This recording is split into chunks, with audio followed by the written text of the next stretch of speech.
Bismillahirrahmanirrahim. Assalamualaikum warahmatullahi wabarakatuh. Sebelumnya, jika kiranya konten ini bermanfaat, jangan lupa klik like sebagai bentuk dukungan dakwah kami. Silakan subscribe agar tidak ketinggalan kajian-kajian Islam berikutnya. Dan tuliskan komentarmu untuk berbagi ilmu dan kebaikan. Semoga ini menjadi amal jariah untuk kita semua. Amin ya rabbal alamin. Ayuhal ikhwah, hari ini kita hidup di zaman di mana hukum yang seharusnya menjadi penjaga keadilan justru sering dipertanyakan. Hukum terlihat begitu tajam ke bawah, menghukum rakyat kecil tanpa ampun, tapi tumpul ke atas, lunak terhadap penguasa, pengusaha besar, dan mereka yang punya koneksi kekuasaan. Ini bukan sekadar persepsi publik, ini adalah fenomena nyata yang dapat kita lihat setiap hari di layar televisi, media sosial, dan laporan pengadilan. Coba kita bayangkan ayuhal ikhwah, ada seorang ibu tua mencuri buah karena lapar, lantas dia penjara.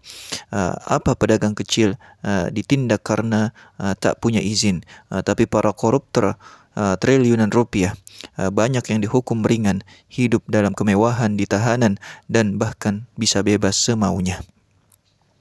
Yang jadi pertanyaan, apakah ini yang disebut dengan keadilan? Tentunya tidak ayuhal ikhwah. Islam sebagai agama rahmat dan keadilan tidak membenarkan praktik hukum semacam itu. Lantas, apa makna keadilan di dalam pandangan Islam?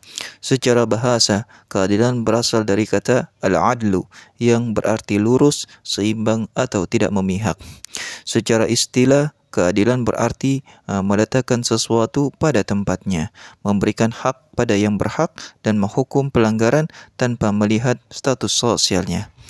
Ayol ikhwah, Al-Quran mengajarkan, Innallaha ya'muru bil adli wal ihsan. Sesungguhnya Allah menyuruh kamu berlaku adil dan berbuat kebaikan. Tanpa keadilan, masyarakat akan terpecah, penuh kemarahan dan kehilangan rasa percaya terhadap sistem yang ada. Rasulullah sallallahu alaihi wasallam sebagai simbol hukum tanpa tembang pilih. Dan beliau pernah menghadapi situasi di mana seorang wanita dari kalangan bangsawan Bani Ma'zum pernah mencuri. Banyak yang ingin beliau meringankan hukum karena status sosial wanita tersebut. Tapi jawaban Rasulullah sangat tegas. Innama ahlakal ladhina qablakum annahum kanu idza saraqa fihim syarif taraku wa idza saraqa fihim ad-dha'if aqamu alaihi al-had. Sesungguhnya yang membinasakan umat sebelum kalian adalah mereka membiarkan orang yang terpandang jika ia mencuri, tetapi menghukumnya apabila dia lemah. Beliau menambahkan, wa ayyimullah law anna Fatimah binta Muhammad saraqat laqata'tu yadaha. Demi Allah, andai kata Fatimah binti Muhammad mencuri, niscaya akan aku potong tangannya. Hadis riwayat Bukhari. Luar biasa, Rasulullah sallallahu alaihi wasallam tidak menjadikan kedekatan, jabatan ataupun status sosial sebagai pertimbangan dalam menegakkan hukum. Lantas apa kritik klasik ulama atas ketidakadilan?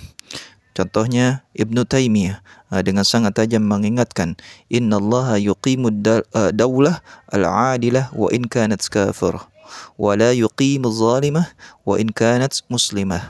Sesungguhnya Allah akan menegakkan negara yang adil meskipun kafir, dan tidak akan menegakkan negara yang zalim meskipun muslim. Majmu' al-Fatawa. Dan juga Imamul Ghazali pernah menulis di dalam Ihya Ulumuddin, Ad-dinu was sultan tau'aman. Ad-dinu aslun was sultanu haris. Wa ma la asla lahu famahdum. Wa ma la harisa lahu famadhi'. Agama dan kekuasaan adalah saudara kembar. Agama adalah pondasi dan kekuasaan adalah penjaganya. Jika pondasi hilang, bangunan akan runtuh. Jika penjaga lalai, agama akan terbengkalai. Lantas, apa yang menjadi penyebab hukum tajam ke bawah dan tumpul ke atas? Yang pertama adalah intervensi kekuasaan. Politik ikut mengatur hukum. Yang kedua, korupsi sistemik dari pengadilan hingga eksekusi hukum. Yang ketiga, ketimpangan akses hukum. Si kaya punya pengacara hebat, si miskin tak punya pembela. Yang keempat, budaya feodalisme dan mental jongos, takut pada atasan, bukan takut pada Allah. Yang keenam, kurangnya transparansi di dalam proses hukum. Yang ketujuh, minimnya literasi hukum masyarakat kita. Yang kedelapan, tidak adanya pemisahan kekuasaan yang efektif. Akibat-akibat dari ketidakadilan hukum ini, muncullah ketidakpercayaan rakyat terhadap negara dan aparat, maraknya persekusi dan main hakim sendiri.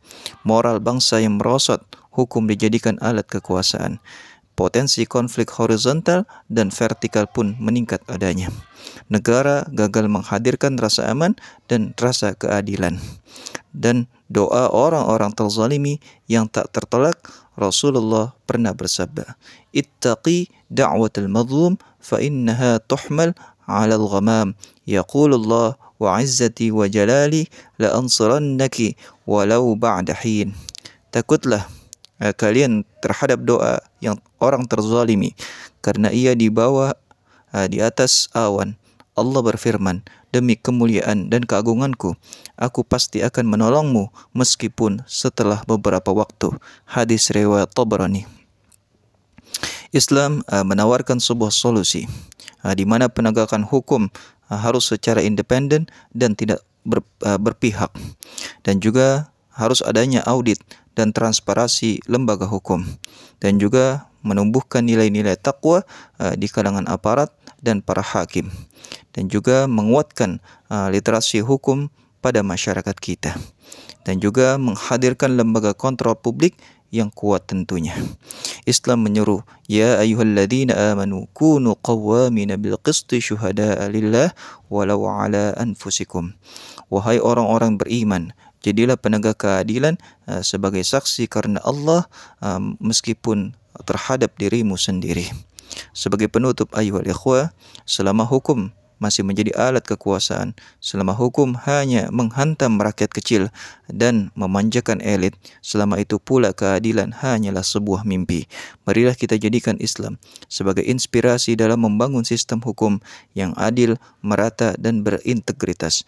Bukan hukum yang memihak status, tapi hukum yang berpihak pada kebenaran.